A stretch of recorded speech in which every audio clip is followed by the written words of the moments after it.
अल्लाह का शुक्र है कि ये नया साल जुमा के दिन से शुरू हो रहा है। अल्लाह ताला इस नए साल को हम सब के लिए खैर और बरकत वाला साल बनाए। वैसे तो ए मोमिनो, साल की शुरुआत ही से मुसलमानों को कुर्बानी का जज्बा सिखाया जाता है। ज़िलहिज्जा के महीने में बहुत बड़ी कुर्बानी, जिसको ज़िब्ह अज़ीम कहा है कुरान अज़ीम ने, सैयदना इस्माइल अलैहिस्सलाम की कुर्बानी की याद दिलाई जाती है। और मुहर्रम आते ही शर्क व गर्ब, शुमाल व जुनूब, तमाम तर मोमिनीन के दरमियान एक चर्चा मशहूर हो जाता है।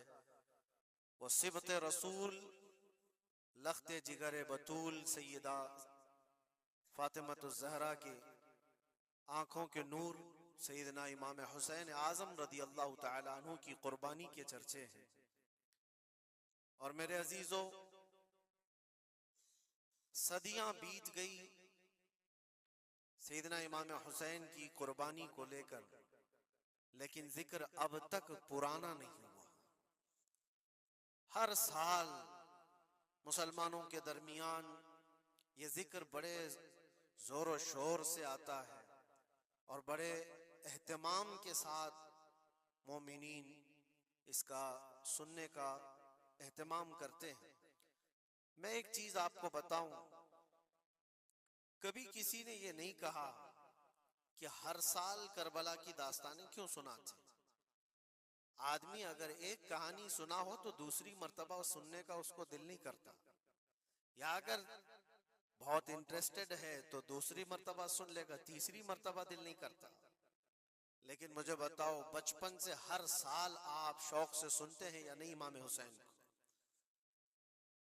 और कभी मुकर्रिर से ये नहीं कहते या सुनाने वाले से ये नहीं कहते कि हर साल यही सुनाया जा रहा है, बल्कि मैं ये कहता हूं, हम अगर हर साल करबला की दास्तानें सुनाते हैं तो चलो मान लिया कि कोई मौलवी साहब लोगों ने ये शुरू कर रखा हो, लेकिन ये करोड़ों के अवाम क्या पागल है जो हर साल सुनना चाहते हैं? हकीकत में बात ये है, मैं इसको एक फलसफे से समझाना चाहता हूं। आप कलमा कौन सा पढ़ते हैं? ला इलाहा इल्लल्लाह मुहम्मद रसूल। आपके बाप का कलमा भी यही था, आपके दादा का कलमा भी यही था, परदादा का भी कलमा यही था। सालों पहले भी जाएं तो सहाबा, ताबईन, औलिया का कलमा भी यही था। 14 सदियां बीत गई, हर सदी में यही कलमा। और आज भी हम इस कलमे को एक एक बार नहीं, सैकड़ों मर्तबा पढ़ते हैं, अपने बच्चों को भी यही याद दिलाते हैं। लेकिन कभी ये क्यों नहीं कहते कि ये कलमा बहुत पुराना है, इसी को क्यों पढ़ा जाता है? नया कलमा नहीं आएगा, पुराना है सबको पता है, लेकिन पढ़ने में कभी किसी को उकताहट भी नहीं आती। कलमा तैयबा जो पढ़ता है उसे अंदाजा होता होगा, शौक से उसका विर्द करता है। जहां पर भी जिक्र करके देखें आप ला इलाहा इल्लल्लाह मुहम्मदुर रसूलुल्लाह का, उकताहट नहीं आती, बेचैनी नहीं है, उसमें जिद्दत है, उसमें नयापन है। ये कलमा हर सदी का है, हर जमाने का है। तो 14 सदियों से जब कलमा पुराना नहीं हुआ तो फिर वो बात हमें याद आती, हुसैन आजम है कौन, जिसको इस शेर से समझा गया है, सर दाद न दाद दस्त दर दस्त यजीद, हक्का के बिनाए ला इला अस्त हुसैन। सर दे दिया हाथ न दिया यजीद के हाथ में, और हक तो ये है कि ला इला की जड़ का नाम हुसैन है। तो ला इला की जड़ का नाम, ला इला की बुनियाद का नाम हुसैन है। तो जिस तरह कलमा पुराना नहीं होता, इसी तरह हुसैन का तज़किरा भी कभी पुराना नहीं होता। अजीजान गिरामी, मुहर्रमुल हराम ये हुर्मत वाले 4 महीनों में से एक है। साल के 12 महीनों में अल्लाह ताला ने कुरान पाक में फरमाया 4 महीने हुर्मत वाले हैं, रजब और फिर ये जिलकादा, जिलहिज्जा और मुहर्रम, ये 4 महीने हुर्मत वाले हैं। इसमें जंगो जिदाल, कत्ल क़िताल सब हराम है। सिर्फ आपस की बात नहीं कर रहा मैं, किसी दूसरे के साथ भी जो जंगें होती थी उस वक्त ये सब हराम हो जाती, सब तलवारें नीचे रख लिए जाते हुर्मत वाले महीनों। लेकिन तुफ है, लानत है उस यजीदी फौज पर जिसने हुर्मत वाले महीने का भी ख्याल नहीं किया और ना ही कुफारों मुशरिकीन से उनका मुकाबला था, बल्कि रसूलुल्लाह के घर वालों से मुकाबला था, अहले बैत अतहार से मुकाबला था। हुर्मत वाले महीनों की धज्जियां उड़ा दी गई। करबला के उस मैदान को पूरा लालाजार कर दिया, इस तरह खून रेज कर दिया गया। हर जगह अहले बैत के टुकड़े नजर आते थे। वो एक अजीम सानहा है, एक अजीम हादसा है जिसको रहती दुनिया तक भुलाया नहीं जा सकता। आज मैं थोड़ी बातें अर्ज करके आपके सामने ये बात रखूंगा। अल्लाह के नबी सल्लल्लाहु तआला अलैहि वसल्लम ने इस हुर्मत वाले महीने की फजीलत भी बयान फरमाई और इस मुहर्रम में हजरत हफ्सा रदी अल्लाह तआला अन्हा जो हुजूर की ज़ौजा हैं, वो फरमाती हैं रसूल पाक सल्लल्लाहु तआला अलैहि वसल्लम 4 अमल जिंदगी में कभी तर्क नहीं करते थे, छोड़ते नहीं थे। वो क्या है? तो आप फरमाती हैं उनमें से एक आशूरा का रोजा हुजूर कभी नहीं छोड़ते थे। आशूरा का रोजा रसूल पाक सल्लल्लाहु तआला अलैहि वसल्लम कभी तर्क नहीं फरमाते। इसकी बड़ी फजीलत है। यह आशूरा क्या है? 10वीं मुहर्रम के दिन को आशूरा कहा जाता है।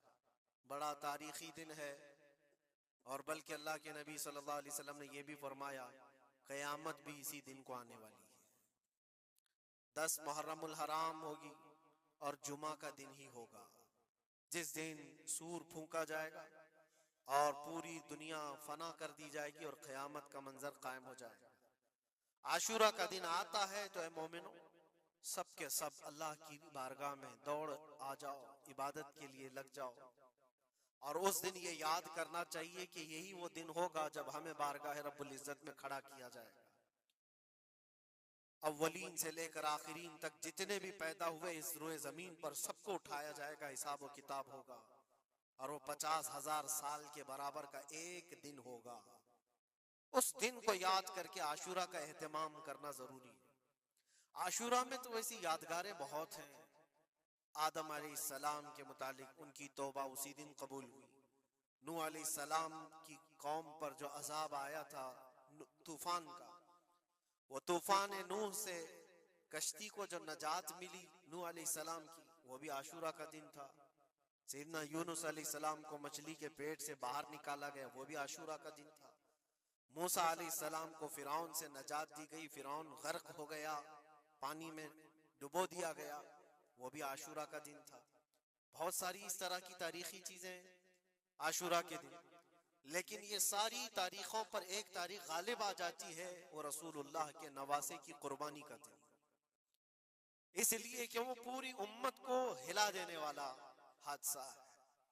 नबी आखिर ज़मां सल्लल्लाहु तआला अलैहि वसल्लम ने अपने उस लख्ते जिगर को, अपने उस नूरे नजर को, जिसके लिए अपने सजदे लंबे कर दिया करते थे। जानते हैं आप, हुजूर पाक सल्लल्लाहु अलैहि वसल्लम के एक बेटे थे हजरत इब्राहिम, और ये उसी जमाने के हैं जब हजरत इमाम हुसैन भी पैदा हुए थे और हुजूर की गोद में आपके अपने बेटे भी थे। हुजूर सल्लल्लाहु तआला अलैहि वसल्लम के वो एक ही बेटे हैं जो 6 महीने तक जिंदा रहे। हुजूर सल्लल्लाहु अलैहि वसल्लम अपनी गोद में बिठाकर उन्हें प्यार कर रहे थे और इमाम हुसैन को भी गोद में रखे हुए थे। एक तरफ नवासा है और एक तरफ बेटा है। जिब्राइल अमीन ने आकर के अर्ज किया अल्लाह के नबी सल्लल्लाहु अलैहि वसल्लम से, कहा रब तबारक व तआला की मंशा ये है कि इन दोनों में से आप किसी एक ही को रख सकते। अल्लाह के नबी सल्लल्लाहु अलैहि वसल्लम ने इमाम हुसैन पर अपने बेटे को कुर्बान कर दिया। कहा है जिब्राइल, हुसैन को रहने दो, इसलिए कि ये मेरी आंखों का भी नूर है और फातिमा की आंखों का भी नूर है। फिर चंद ही दिन के बाद हजरत इब्राहिम का इंतकाल हो गया। आप अंदाजा करें, जिस हुसैन आजम के लिए रसूल पाक सल्लल्लाहु अलैहि वसल्लम ने अपने बेटे को कुर्बान किया और मदीने की गलियों में जिसको अपने कंधों पर उठाकर सवार करते थे, इमाम हुसैन हुजूर के सल्लल्लाहु तआला अलैहि वसल्लम के कंधों पर सवारी किया करते थे। दोषे नबुव्वत जिनकी सवारी हो, अंदाजा कर सकता है कोई?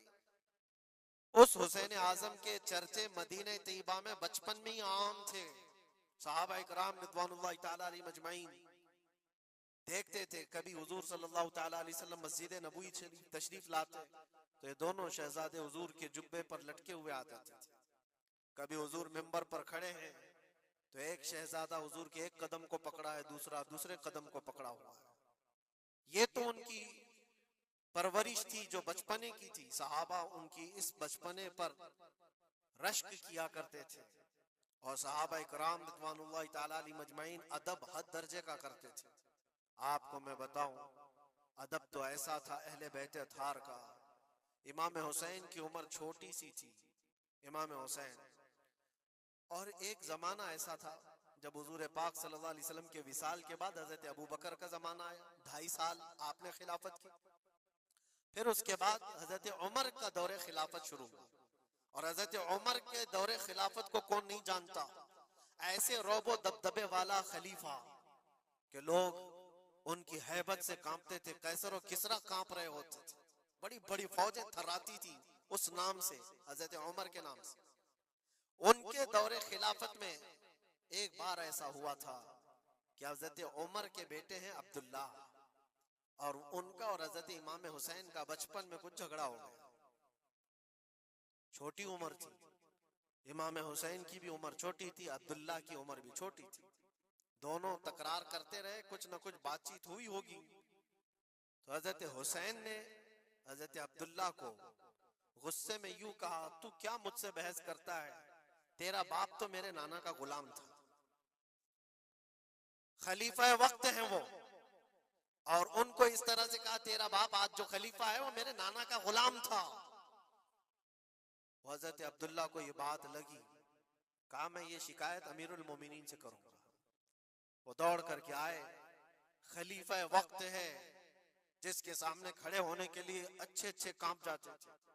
बेटे ने आकर के कहा हजरत उमर फारूक से कि अब्बा आज मेरी हुसैन से तकरार हुई और झगड़े में उन्होंने मुझे यूं ताना मारा कि तेरा बाप मेरे नाना का गुलाम था। हजरत उमर उतर आए कुर्सी से और कहा क्या हुसैन ने ऐसा कहा? कहा बिल्कुल ऐसा ही कहा। तो हजरत अब्दुल्ला कहते हैं अब्बा का जलाल देख करके मैं समझ गया कि हुसैन को सजा मिलेगी। कहा जाओ हुसैन को बुला लाओ, हुसैन को बुला लाओ, उन्होंने ये कहा है मैं सुनना चाहता हूं। हजरत अब्दुल्ला दौड़े हुए गए, चंद और लोग भी साथ में आ गए कि हुसैन की पेशी हो गई है खलीफा वक्त के दरबार में। अमीरुल मोमिनीन उमर इब्न खत्ताब ने तलब किया है।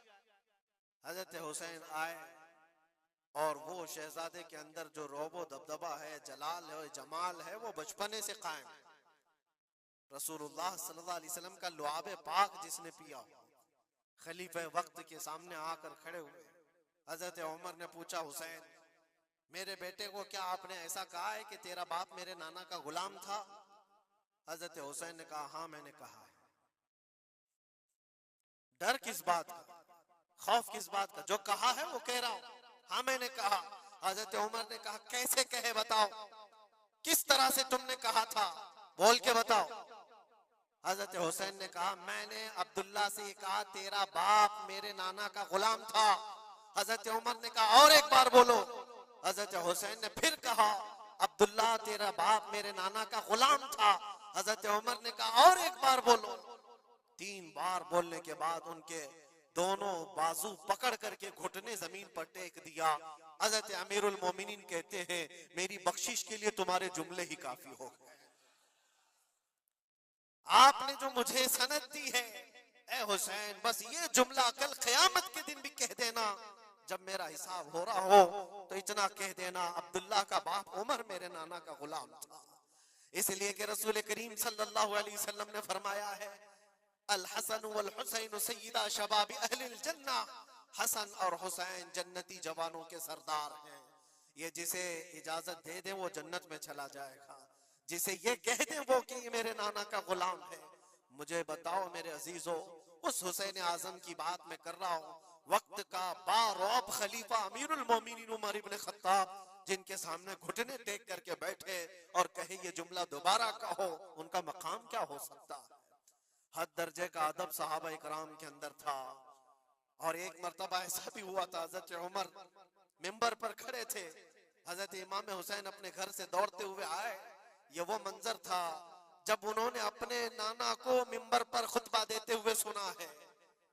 जमाना उन्होंने आंखें खोली हैं हुजूर की गोद में, बचपना पाया है रसूलुल्लाह के घर में, और देखा है सबसे पहले खुतबा देते हुए तो अपने नाना को देखा था, लेकिन जब रसूल करीम सल्लल्लाहु अलैहि वसल्लम की वफात हो गई तो पूरा अंधेरा सा छाया हुआ था। हजरत इमाम हुसैन, उनके मुतालिक है कि एक बार हजरत उमर मिंबर पर खड़े थे, वो दौड़ते हुए आए मस्जिद में। हजरत हुसैन को ऐसा लगा कि रसूलुल्लाह खुतबा दे रहे हैं। वो यादें कहां से जाती जो रसूलुल्लाह को खुतबा देते हुए देखा था। दौड़ते हुए आए, देखा उमर फारूक खुतबा दे रहे हैं, तो चीख करके कहा कि आप मेरे नाना के मिंबर से उतर जाओ, ये मेरे बाप का मिंबर है, अपने बाप के मिंबर पर जाओ, तुम्हारे बाप के मिंबर पर जाओ। हजरत उमर उतर गए, ये नहीं कि खुतबा कायम रखा, फौरन उतरा और शहजादे को पकड़ करके रोने लग गए। सच कहा है हुसैन, ये मिंबर तो तुम्हारे घर का ही है, ये मिंबर तुम्हारे बाप का है, तुम्हारे नाना का है, और उन्होंने ये इज्जत बख्शी है हमें कि हम इस मिंबर पर खड़े होते हैं। अगर आप इजाजत दें तो मैं खुतबा दूं, वरना मैं यहीं बैठा रहूं। ये मकाम था इमाम हुसैन का, बचपने की बात कर रहा हूं। फिर उन्होंने कहा आप खुतबा दें। हजरत उमर खुतबा देने लगे। अजीजा ने गिरामी, रसूल करीम सल्लल्लाहु ताला अलैहि वसल्लम के उस अजीम खानवादे की बात कर रहा हूं। दुनिया ने इमाम हुसैन की दास्ताने करबला की बहुत सुनाई, और हम भी सुनाते रहे और सुनते भी रहे। वो तो आखिरी वक्त की कुर्बानियां हैं। जब आपकी जिंदगी पाक तमाम होने को आई, उस वक्त तो करबला में पहुंचे, लेकिन आपकी इब्तिदाई जिंदगी और आपकी जवानी, ये सब मामलात हर नौजवान के सामने होना चाहिए। अगर नौजवान आज हमारा ये कहता है कि मैं, मेरा आइडियल हुसैन है, तो उसको हुसैन की जिंदगी पढ़ना चाहिए। अगर वो पढ़ेगा तो यजीदियों की तरह जीना छोड़ देगा, जीने का तरीका यजीदियों की तरह, और नारे हुसैन के हों तो ये जमीन और आसमान का फर्क है मेरे अजीजों। सैयदना इमाम हुसैन रज़ी अल्लाह ताला अन्हु के घराने की बात मैं आपको कहूं। एक बार हुजूर पाक सल्लल्लाहु ताला अलैहि वसल्लम हजरत फातिमा के घर तशरीफ लाए थे। ये कौन सा वक्त था मैं आपको बताऊं। बच्चे दोनों बीमार थे, इमाम हसन और इमाम हुसैन। तो हजरत फातिमा ने मन्नत कर ली थी कि अगर ये बच्चे सेहत याब हो जाएं तो 3 रोजे रखेंगे। हजरत अली ने भी मन्नत कर ली, तो उसके बाद बच्चे सेहत याब हो गए तो रोजे रखे। हजरत अली रज़ी अल्लाह ताला अन्हु, दामाद रसूल, असदुल्लाह गालिब, शेर खुदा जिनको कहते हैं, फातह खैबर शिकन और फातह खैबर, सैयदना अली इब्न अबी तालिब रज़ी अल्लाह ताला अन्हु एक खजूरों के बगीचे में काम किया करते थे, और मजदूरी में सिर्फ 2 दिरहम आपको मिलते थे। वो 2 दिरहम ऐसे कि उससे मदीने में इतना आटा मिलता था जिससे 5 रोटियां बन सकती थी। ये दिन की मजदूरी थी उनकी। दिन भर काम करके आते, रोजा रख करके गए थे, काम करके 2 दिरहम मजदूरी में ले आए, और उसके बाद आटा खरीद कर लाए और कहा फातिमा रोटियां बना लो। 5 लोग थे घर में, हजरत फातिमा, हजरत अली और आपकी एक कनीज फिदा, और हजरत हसन और हुसैन रज़ी अल्लाह ताला अन्हुम। 5 रोटियां बनी थी, और शाम में इफ्तार के लिए बैठे थे, तो ऐन इफ्तार के वक्त एक मिस्कीन दरवाजे पर आता है। वो कहता है ये अहले बैत का घराना है, मैं बहुत भूखा हूं, क्या मुझे कुछ खिलाया जा सकता है। हजरत फातिमा ने 5 रोटियां उठाकर उसकी झोली में डाल दी, एक भी नहीं रखा, और पानी पीकर इफ्तार कर लिया। क्या ये कर सकता है हम में से कोई? इफ्तारी के वक्त हमारे सामने रखा हुआ सामान इधर से उधर होने नहीं देते। कोई तुम्हारा शरबत थोड़ा सा उठा ले तो देखो पारा कितना चढ़ जाता है। इफ्तारी के वक्त तो सबको भूख शिद्दत की लगी रहती है, और उस वक्त घर में जो मौजूद है वो उठा के दे देना। मिस्कीन तो लेकर चला गया, और ये पानी से इफ्तार करके रह गए। रात को इसी पानी से सहरी, दूसरा रोजा था। हजरत अली मजदूरी पर गए, फिर वही मजदूरी, और आटा लाए, 5 रोटियां बनी, और इफ्तार में बैठे थे कि एक यतीम बच्चा आ गया जिसके माँ बाप नहीं थे। उसने आवाज लगानी शुरू की कि मेरा कोई नहीं है, मेरा आसरा नहीं है, मेरा बाप नहीं है, मैं यतीम हूं, क्या मुझे इस घर से खिलाया जा सकता है? आज हजरत फातिमा ने वो 5 रोटियां उठाई, उसकी झोली में डाल दी, कहा सब्र कर लो, हम पानी पी लेंगे।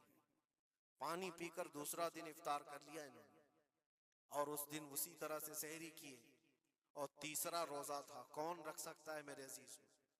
एक रोजा ही लोगों के लिए कितना भारी होता है। तीसरा रोजा था बगैर किसी चीज के खाए हुए। और तीसरे रोजे के बाद फिर मजदूरी की हजरत अली ने, फिर उतनी मजदूरी से आटा खरीद लाए, 5 रोटियां बनी। और आज इनके खाने का वक्त था, इफ्तारी करने ही वाले थे। जेल से छूटा हुआ एक कैदी इनके घर के पास आया। कैदी था जो बरसों से जेल की सजा काट रहा था। अचानक आया और कहा, मैं बहुत भूखा हूं, मेरे पास कोई असबाब नहीं, खाने पीने का कोई सामान नहीं, और मैंने इस घराने की बड़ी तारीफ सुनी है, ये अहले बैत का घराना है, क्या मुझे खिलाया जा सकता है? यकीनन वो लजपाल घराना है, वो सखी घराना है। आज भी 5 रोटियां उठाई और डाल दी। और हालत ये हो गई थी कि सबका पेट पीठ से लग गया था और आवाज नहीं निकल रही थी किसी की।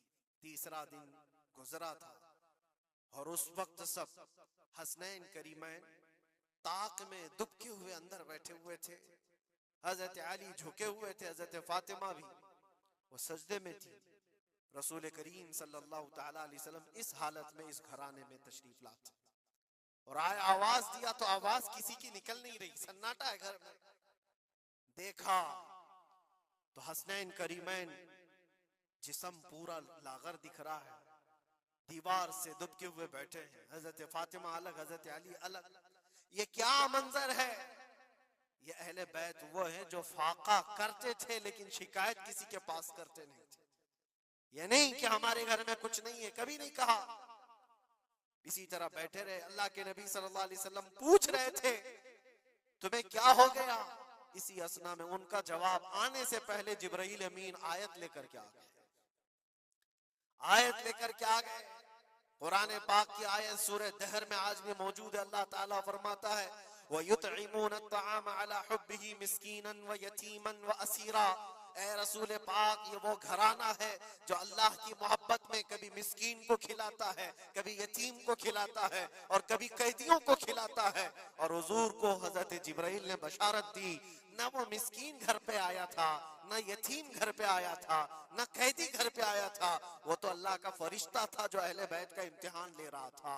और ये अहले बैत का घराना इम्तिहान में मुकम्मल कामयाब है और इनके खाने के लिए अल्लाह ताला जन्नत से खाने नेमत उतार रहा है। ये वो घराना था।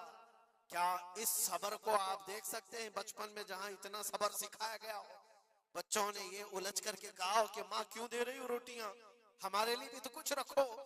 ये वो आदाब थे, ये वो परवरिश थी जो करबला के मैदान में उनको जबल इस्तिकामत बनाया हुआ था। टस से मस नहीं होते थे। यह अचानक आई हुई परवरिश नहीं थी, अचानक मिली हुई तरबियत नहीं थी। उनकी गुट्ठी में घोल करके पिलाई गई हुई तरबियत थी। हसनैन करीमैन को यह सब्र और इस्तिकामत उनकी माँ और उनके बाप ने उस वक्त से दिया है जब अभी वो शऊर की आंखें खोल रहे थे। अजीजा ने ग्रामे वकार, इस्तिकामत किसको कहते हैं? यही एक जुमला, एक लफ्ज याद कर लो, बस काफी है। आज मेरा मैसेज इतना ही है। इस्तिकामत है सिर्फ और सिर्फ जुल्म सह करके मर जाना, ये कोई कमाल की बात है। जालिम के सामने डटे रहना और हक बात का ऐलान करना, ये इस्तिकामत है। और ये सारी करामतों से बढ़ करके है।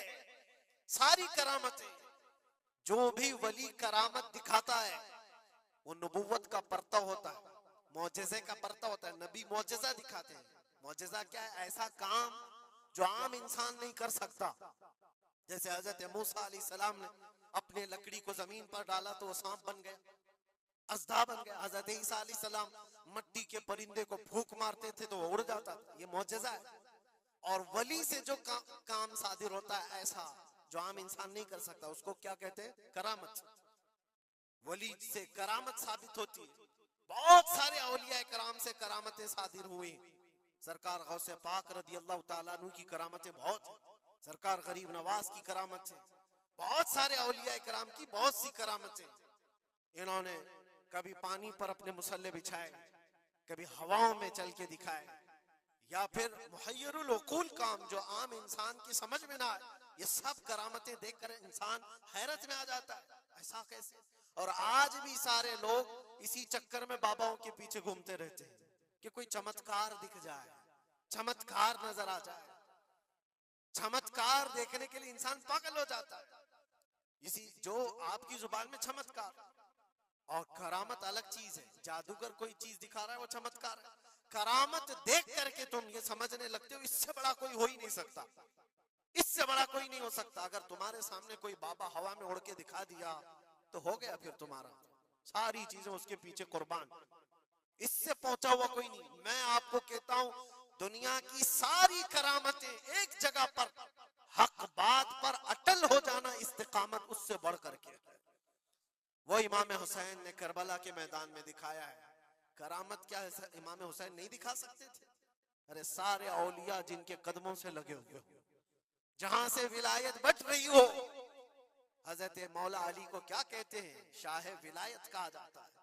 सारे औलिया इकराम की विलायत वहां जाती है। तो क्या इमाम हुसैन करबला में अपनी करामत दिखा करके काबू नहीं कर सकते थे?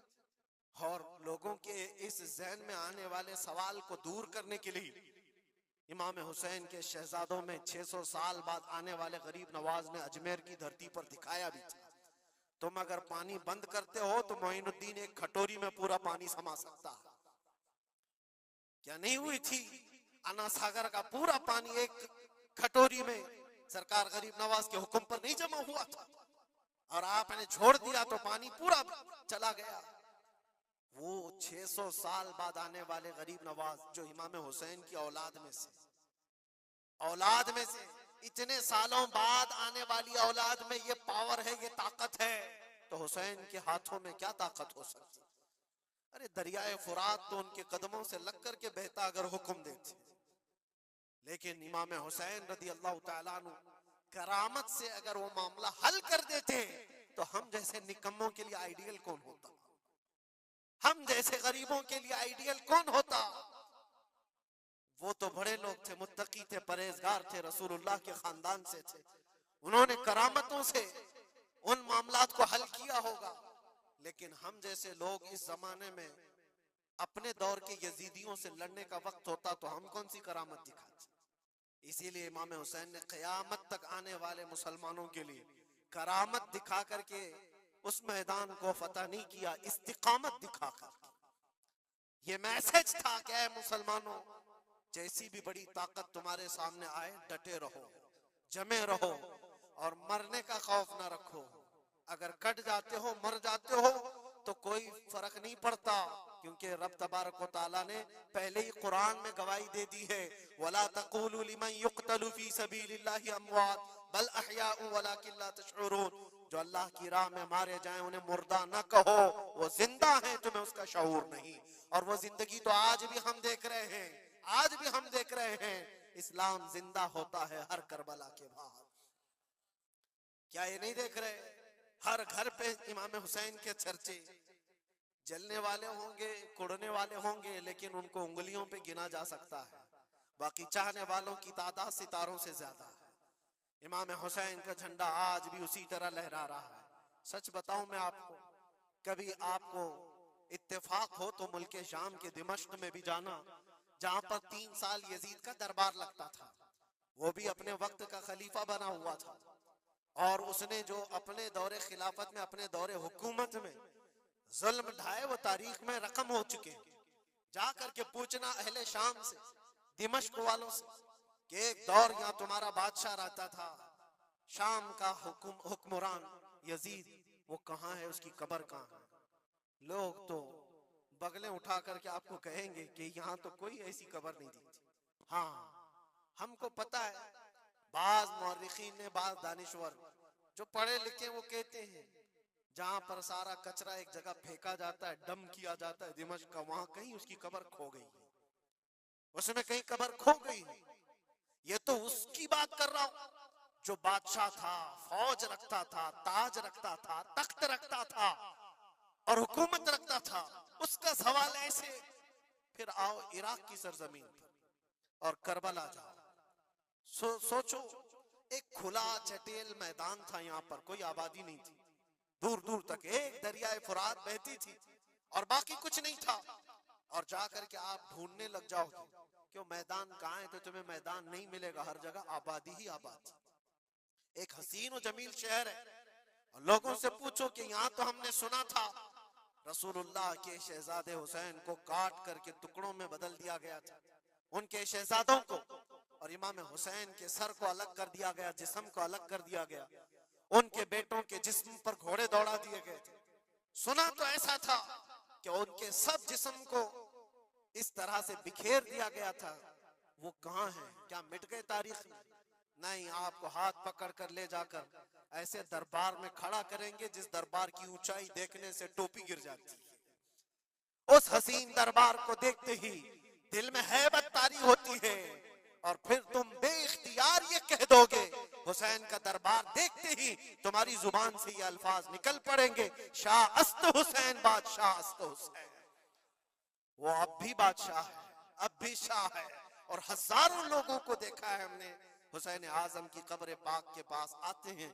मैं पूछा था एक बड़े बुजुर्ग से, चिट्ठियां वहां पर बहुत अंदर रहती हैं, बहुत सारे लोग अपने पैसे भी डालते हैं, नजराने भी पेश करते हैं, बहुत सारी चिट्ठियां होती हैं। मैं पूछा चिट्ठियां क्या है? कहा बरसों से रिवाज है, जब किसी का कोई मसला हल नहीं होता तो वो पूरा चिट्ठी में अपना लिख करके लाता है और इमाम हुसैन के पास पेश करता है, इसलिए कि उसका विजदान ये कहता है हम रियाया हैं और वो बादशाह है। बादशाह के सामने अगर शिकायत ना की जाए तो फिर किसके सामने की जाए? लोग अपनी शिकायतें आज भी पेश करते हैं। मैं कहना ये चाहता हूं मेरे अजीजों, 14 सदियों के बाद भी जिसकी बादशाहत खत्म नहीं होती, वो किस बात की वजह से है? वो इस्तिकामत की बुनियाद पर है। इसीलिए तो कुरान में अल्लाह ने फरमाया इन्नल्लज़ीना क़ालू रब्बुनल्लाह थुम्मा इस्तक़ामू, बेशक वो लोग जिन्होंने कहा हमारा रब अल्लाह है फिर जमे रह गए, ततनज़्ज़लु अलैहिमुल मलाइका, उन पर अल्लाह फरिश्ते उतारता है, और फरिश्ते ये कहते हुए आते हैं जो इस्तिकामत के साथ खड़ा है उसको कि घबराओ मत, डरो मत, अन करीब अल्लाह तबारक व तआला ने जो तुमसे वादा किया है वो तुम्हें मिलने वाला है। ये इस्तिकामत के साथ रहने वाले के लिए मलाइका उतारे जाते हैं।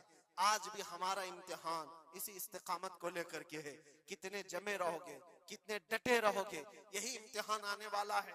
आगे भी देखना, इस जमाने में भी देखना, तुम्हारी टोपियां उतारी जा रही, तुम्हारी दाढ़ियां नोची जा रही, तुम्हारे बुर्खे, तुम्हारे हिजाब सब सवालिया निशान हैं।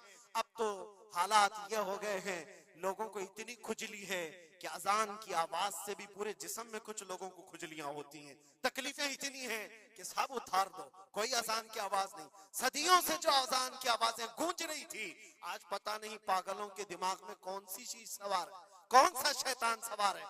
ये सिर्फ और सिर्फ इसलिए नहीं है कि अभी अभी के बने हुए शैतान हैं, शैतान तो पुराने हैं, लेकिन इम्तिहान की घड़ी तुम्हारी, वक्त अभी हमारे इम्तिहान का आ चुका है। ये जो पूरी दुनिया के हालात आप देख रहे हैं, इन हालात में भी मेरे अजीजों एक बात याद रखना, बहुत सारे तूफान, बहुत सारी आंधियां आएंगी। अगर तुम ईमान की हिफाजत के साथ इस दुनिया से गए तो अमन में हो, वरना अल्लाह के नबी सल्लल्लाहु अलैहि वसल्लम ने इसी जमाने के लिए फरमाया था, वो जमाना आएगा मेरी उम्मत पर कि सुबह मोमिन होंगे, शाम में काफिर हो जाएंगे, शाम में मोमिन सोएंगे, सुबह काफिर उठेंगे। वो उस जमाने में हम आ चुके हैं जहां ईमान का सौदा होने लग गया है। लोग तो आज, मुझे पता है मैं हर चीज पर बात करूं तो बहुत लंबी बात चली जाएगी। हमारी कौम में सबसे ज्यादा वो गद्दार लोग मौजूद हैं जो चंद टकों के लिए, जो चंद पैसों के लिए मुखबिरी किया करते हैं और ईमान बेचते हैं। इनको क्या हासिल होता है? अपनी कौम की खबरें जा करके लोगों को पहुंचाना, पुलिस को खबर देना, उसको खबर देना, नेताओं की चाटुगिरी करना, ये सब चीजें तुम्हारे यहाँ कहां से आ गई? तुम तो खैर उम्मत हो, हुसैन आजम के गुलामों में तुम्हारा नाम होता है। तुम्हारा सीना तो ऐसा होना चाहिए कि कभी तुम्हें कोई गुलामी पे झुका ना सके। लेकिन जो लोग गुलामी को पसंद करके तलवे छाटना चाहते हो, याद रखना इस दुनिया में भी जिल्लत है, आखिरत में भी बड़ी जिल्लत है, बहुत बड़ी जिल्लत का तौक उठा करके उठाए जाएंगे। इसीलिए बाज आओ, ऐ नौजवानों, मैं आपसे कहता हूँ, लालच पर, पैसों पर, थोड़ी सहूलत देने पर अगर तुम बिक जाते हो तो तुमसे ज्यादा इस रूह जमीन पर कोई बदनसीब नहीं होगा, कोई बदनसीब नहीं होगा। आपको पता है मुनाफिकीन के रद में अल्लाह ने कितनी आयतें उतारी, और कुरान में अल्लाह ने फरमाया इन्नल मुनाफिकीन फी दरकिल अस्फली मिनन नार, बेशक मुनाफिकीन जहन्नम के सबसे नीचे हिस्से में होंगे, सबसे ज्यादा अजाब में होंगे। कौन है वो मुनाफिक? जो चेहरे से मुसलमान दिखते हों, अंदर से काफिर होते हैं। ये दगाबाज, धोखेबाज। आज पता है आपको ईरान की इस लड़ाई में सबसे ज्यादा उसे नुकसान किस चीज से हुआ था? मैं उस जंग पर बात नहीं कर रहा, लेकिन इस मुकाबले को आप अपने सामने जो पेश आ रही है उन हालात को देख करके समझो। सबसे ज्यादा यहूदियों की तरफ से नहीं, उनकी कौम में मौजूद उनके गद्दारों से था, जिन्होंने जगह जगह बम उड़ाए, जगह जगह इजराइल का काम किया वहां पर। ये सारे हर जमाने में होते हैं। उनको क्या फायदा था? उनको क्या चीज मिलने वाली थी? बस थोड़े से पैसे या थोड़ी सी सहूलतें या थोड़ा सा दुनिया का ऐश मिलता। ये हर जमाने में होता है। ये तुम्हारी जिंदगी में कभी ऑफर आए तो ठुकरा देना, इसलिए कि रसूलुल्लाह से गद्दारी कभी नहीं करना। हुजूर पाक सल्लल्लाहु ताला अलैहि वसल्लम को कब्र में भी तुम्हें मुंह दिखाना है और हशर में भी मुंह दिखाना है।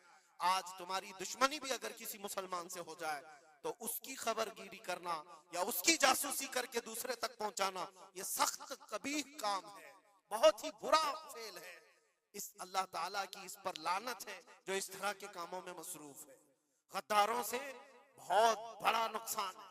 आज इस्तिकामत की बात मैं कर रहा हूँ, ऐसे हालात भी तुम्हारे साथ आएंगे, तुम्हारे अपने टूट जाएंगे, बिखर जाएंगे, लोग छोड़ करके गद्दारी करेंगे।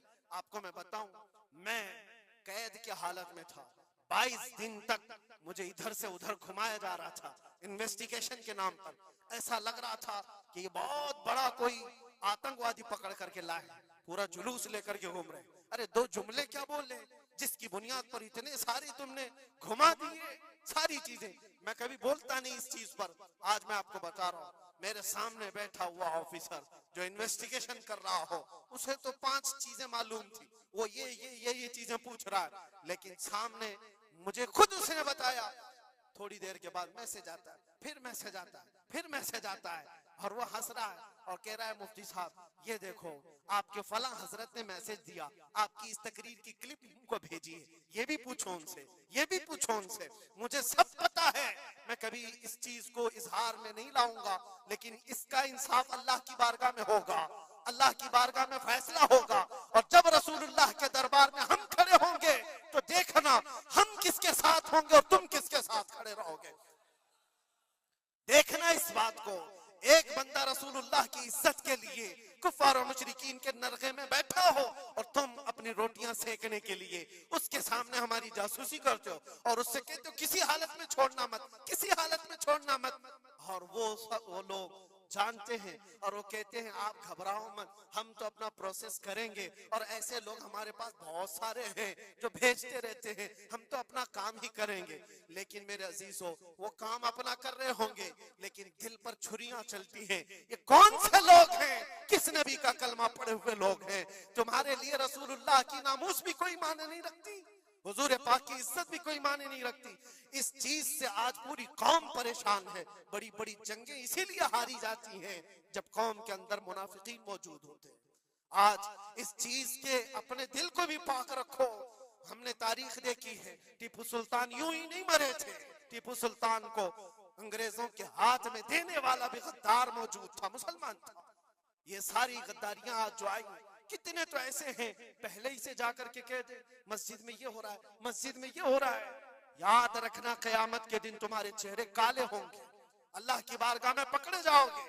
वमन अज़लमु मिम्मन मनअ मसाजिदल्लाहि अन युज़करा फ़ीहा इस्मुहु व सआ फ़ी ख़राबिहा। अल्लाह फरमाता इससे बड़ा जालिम कौन जो अल्लाह की मस्जिदों में अल्लाह का जिक्र करने से रोकता, इससे बड़ा जालिम कौन है? और वो सब जालिम आज देखने को आ रहे हैं। बहरहाल खुलासा कलाम ये है मेरे अजीजों, हम हुसैनी ईमान रखते हैं और हुसैन की तरह अल्लाह की बारगाह में दुआ भी करते हैं कि मौला सारी कुर्बानियां हो जाएं मगर ईमान का सौदा करने की नौबत कभी ना आए। रब तबारक व तआला हमारी हिफाजत फरमाए कि हमारे जिस्म के छितड़े हो जाएं मगर मौला तेरे हबीब पाक की इज्जत और उनकी मोहब्बत बाल बराबर भी हमारे दिल में फर्क आने ना पाए। बाल बराबर भी फर्क होने ना पाए। अपनी औलाद को भी यही तालीम देकर जाओ, यही तालीम देकर जाओ। करबला सुनने का मतलब ये नहीं है माथा पीट लिया, सीना पीट लिया, रो धो करके उठ गए। रोना तो सबको आसानी से आ जाएगा, लेकिन हुसैन के उस मैसेज को अपने बच्चों में ऐसा पिला करके जाओ कि तुम्हारे दौर में भी यजीद आएंगे, तुम्हारे दौर में भी यजीदी फितने होंगे। उस वक्त मेरे बेटे चूड़ियां पहनकर घर में ना बैठना, यजीदियों का मुकाबला करने के लिए हक बात का ऐलान करना।